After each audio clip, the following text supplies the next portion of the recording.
காவேரிக்கு அடிபட்டோன்னே விஜய் ரொம்ப பதறி போகிறாரு. உடனே விஜய் அவங்களுக்கு ஃபர்ஸ்ட் எய்ட் கொடுத்து வீட்டுக்கு கூட்டின்னு அவங்கள நல்லபடி கவனிச்சுக்கிறாரு. இந்த சூழ்நிலை விஜய் இந்த அளவு கவனிச்சிக்கும் போது காவேரியால் சந்தோஷம் தாங்கவே முடியல. விஜய் நம்ம மேலே இவ்வளோ லவ் வச்சுருக்காரு, அவ்வளோ அன்பு வச்சுருக்காரு, அவர் நம்மளை கைவிடவே மாட்டார், எக்காரணம் கொண்டும் நம்மளை விட்டு தர மாட்டார் அப்படின்னு சொல்லிட்டு காவேரி யோசிக்க ஆரம்பிக்கிறாங்க. இந்த சூழ்நிலையில் இங்கே ராகினி என்ன பண்ணுறாங்க, காவேரி விஜய் இப்படி பார்த்துக்கிறாருன்னு சொல்லிட்டு அவங்களும் டென்ஷன் ஆகிடுறாங்க. அப்போ ராகினி கிட்ட காவேரி சொல்கிறாங்க, பார்த்தல என் புருஷன் என்னை எப்போவுமே விட்டு தர மாட்டார், என்னை விட்டுட்டு போயிடுவார், என்னை மறந்துடுவார் அப்படின்னு சொல்லிட்டு என்னென்னலாம் சொன்னேன் அப்படின்னு சொல்லிட்டு சொல்கிறாங்க. அதை கேட்டு ராகினி ரொம்ப அப்செட் ஆகிறாங்க. ஐயோ விஜய் இப்படி பண்ணுறாருன்னு சொல்லிட்டு. இந்த சூழ்நிலை திடீர்னு விஜய் என்ன பண்ணுறாரு, ட்ரெஸ் எல்லாம் டோட்டலாக மாற்றிட்டு அதே மாதிரி ஹேர் ஸ்டைலு, அதுக்கப்புறம் அவரோட முகம் எல்லாத்தையுமே டோட்டலாக சேஞ்ச் பண்ணியிருக்காரு. ஃபுல்லாக ஷேவ் பண்ணிவிட்டு தாடியெல்லாம் எடுத்துகிட்டு விஜய் ரொம்ப எங்காக தன்னை தானே மாற்றிட்டு வராரு. அதை பார்த்து காவேரியால் அதிர்ஷ்டம் தாங்க முடியல. ஒன்றும் புரியாமல் காவேரி யோசிக்கிறாங்க. அப்படியே ரொம்ப இந்த சாதாரண ஒரு சின்ன பையன் மாதிரி அவ்வளோ அழகாக வராரு. ஃப்ளவரை கையில் எடுத்து ரோஸ் கையில் எடுத்துகிட்டு அப்படியே சூப்பராக வராரு. வந்துட்டு நேராக போயிட்டு அப்படியே வந்துட்டு இருக்கும்போது ஒன்றும் புரியல காவேரிக்கு, இவர் என்ன இப்படி வராரு, இது உண்மையிலே விஜய் தானா அப்படின்னு சொல்லிட்டு காவேரி எட்டி பார்க்குறாங்க. உடனே காவேரியை கண்டுக்கல. அவர் நேராக போகிறாரு. வெண்ணிலா அப்படின்றாரு. வெண்ணிலா அப்படியே பார்க்குறாங்க. விஜயை பார்த்துட்டு சந்தோஷம் தாங்க முடியல. வெண்ணிலாக்கு அப்படியே சந்தோஷமாக அப்படியே முகம்லாம் அப்படியே பூக்குறாங்க. வெண்ணிலா, இந்த ரோஸ் தான் நீ காலேஜுக்கு வச்சுட்டு போனோம், ஓகேவா? நான் தினமும் ரோஸ் கொடுப்பேன்ல, அதே மாதிரி தான். I like you very much Vennila, உன்னை எனக்கு ரொம்ப பிடிக்கும், அதனால தான் தினம் உனக்கு ரோஸ் எடுத்து கொடுக்குறேன். இன்றைக்கி நீ எல்லோ கலர் சுடிதார் தானே போட போகிற, அதனால தான் எல்லோ கலர் ரோஸ் அப்படின்னு சொல்லிட்டு கொடுக்குறாரு. வெள்ளாக்கு சந்தோஷம் தாங்க முடியல. அப்படியே அந்த ரோஸை வாங்கி அவ்வளோ சந்தோஷப்படுறாங்க. அப்படியே பார்க்குறாங்க. இப்போ உனக்கு ஞாபகம் வந்துச்சா, நான் தினமும் ரோஸ் கொடுப்பேன் அப்படின்னோடனே அப்படியே பார்த்து சிரிக்கிறாங்க. ஆமாம் அப்படின்னு சொல்லிட்டு தலையாட்டுறாங்க.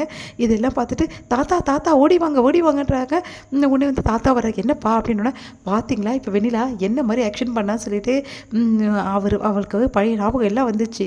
இப்போ பார்த்தீங்கன்னா தினமும் நான் ரோஸ் கொடுப்பேன்ல வெண்ணிலாக்கு, அதே மாதிரி இப்போவும் ரோஸ் கொடுத்துருக்கேன். என்ன விஜய் இப்படி மாறி வந்திருக்க, என்னப்பா இதெல்லாம் கோலம் அப்படின்னு. என்ன தாத்தா இப்படி சொல்கிறீங்க, நான் எப்போவும் இப்படி தானே இருந்தேன், அப்போ இருந்தப்பா, ஆனால் இப்போ ஏன் இப்படிலாம் பண்ணுற, என்ன தாத்தா இப்படி சொல்கிறீங்க, வெண்ணிலாக்காக தானே தாத்தா அப்படின்னோடனே அப்படியே அதிர்ச்சியாக காவேரி பார்க்குறாங்க. அவங்களால தாங்கிக்கவே முடியல. அப்படியே பார்த்துட்டு மனசு கஷ்டப்பட்டு அங்கேருந்து போகிறாங்க. இதை ராகினி பார்த்து ரொம்ப சந்தோஷப்படுறாங்க. அடி சக்க செம சூப்பராக பண்ணுறாரு விஜய். ஐயோ இந்த விஜய் தானே எதிர்பார்த்துருந்தேன், திடீர்னு காவேரி பக்கம் சாஞ்சிட்டாரோன்னு சொல்லிட்டு பயந்துட்டேன். பார்த்தா நம்மளுக்கு கரெக்டான பாயிண்ட் எடுத்து கொடுத்துருக்காரு. இதுக்கப்புறம் நம்மளுக்கு எந்த பிரச்சனையுமே கிடையாது. சூப்பர் விஜய்.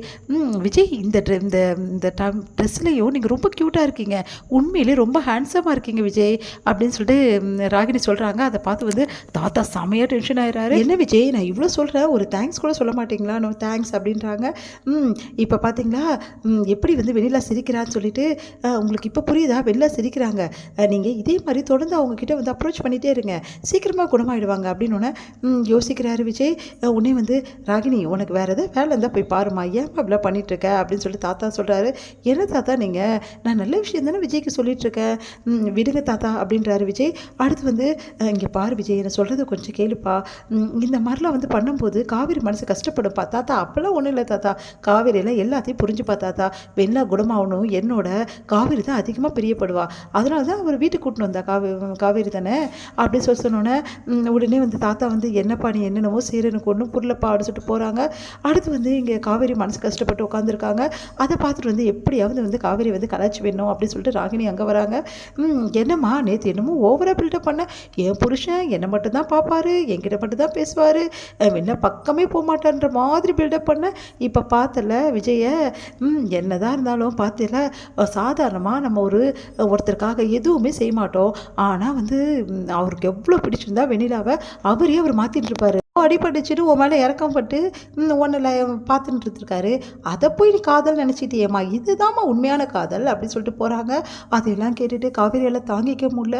ஏன் விஜய் இப்படிலாம் பண்ணுறீங்க, எனக்கு ஏன் நம்பிக்கை கொடுத்தீங்க, ஏன் இப்படி பண்ணுறீங்க அப்படின்னு சொல்லிட்டு மனசு கஷ்டப்படுறாங்க.